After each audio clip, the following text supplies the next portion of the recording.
It was on August 6th. I came back home after work thinking of taking a long sleep during the weekend. As soon as I arrived home, I washed up quickly, lay down in bed, and slept right away. And the time was around 7 p.m. But when I opened my eyes for some reason, it was at 2 a.m. I was wondering why I woke up so early, since I usually fall asleep on weekends and no one can wake me up. However, I decided to drink water while I was up anyway. So I got out of my bed, went to the kitchen, and lay in bed to sleep again. Just then, it was something furry, I think, and it touched my back. No, it can't be. I used to lie on my side and sleep. I opened my eyes for a while because of the strange feeling, but soon I decided to just ignore it without much thought. However, that was not an illusion. I could feel someone kept touching my back. It seemed to be rough, and there was even something sticky about it. My heart dropped, and I slowly looked back. There was a man lying there. I was sweating like the cold sweat was coming out of all the holes in my body. I've never seen such an awful look in my life. I could see his hair turned all white. The skin all came off. His mouth and nose were all crushed that I couldn't recognize his face, and he was staring at me just like that. I opened my eyes screaming and then realized it was a dream. Because of sweating a lot, I got thirsty, so I went to the kitchen drinking some water again. I lay down thinking that was the end of the nightmare, but it wasn't. I had to go through the same situation 2 more times. In the first dream, I also got up in surprise, but the second one was different. Somehow, I was courageous and eventually talked to the person.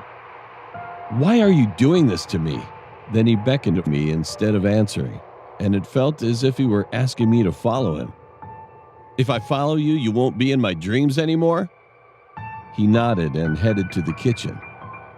So I followed him, and he pointed his finger to the refrigerator, and this time he pointed to a clear glass bottle when I opened it. He then opened his mouth and said for the first time, "I know you are thirsty. Drink it." It was just a dream. However, I was so scared that I couldn't reject it, so I ended up drinking the water in the bottle. After I finished drinking, he asked me to send him off and said that he would no longer come. Unwillingly, I opened the front door and went with him.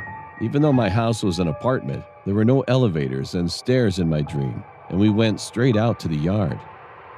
And it was weird that my whole body began to sweat while I was walking on the flatland while sending him off. I finally arrived at the front gate and tried to take a step forward to see him leaving, but I was clearly blocked by something, even though there was nothing in front of me. He kept beckoning, but it was no longer possible to move forward. Just then, I felt the water dripping on my head, and then I ended up waking up. As soon as I opened my eyes, my legs suddenly throbbed, and the moment I came to my senses, I was purely shocked. I was on the rooftop and kept bumping my thighs and knees on the railing that was blocking right in front of me to move forward. The rainwater woke me up, saving my life just before I was almost falling from the rooftop and killing myself. The rooftop door, which was supposed to be locked, was also open for some reason. Being terrified, I ran home without even thinking about using the elevator. I was out of breath after entering the house, so I opened the refrigerator again and started drinking water. Meanwhile, I suddenly remembered the glass bottle that he made me drink in my dream. So I checked what it was, and to my surprise, it was a whiskey which I used to drink when I couldn't sleep. And the bottle was definitely full until yesterday, but there was not a sip left. To sum up, I couldn't wake up because he made me drink that whiskey. And the reason I had a hard time walking when I sent him off was that I was actually walking toward the rooftop. If my body hadn't actually caught on the roof railing, I would have killed myself and said goodbye to the world. I knew that there were people who often had this experience out there, but I was really horrified when I literally experienced it myself.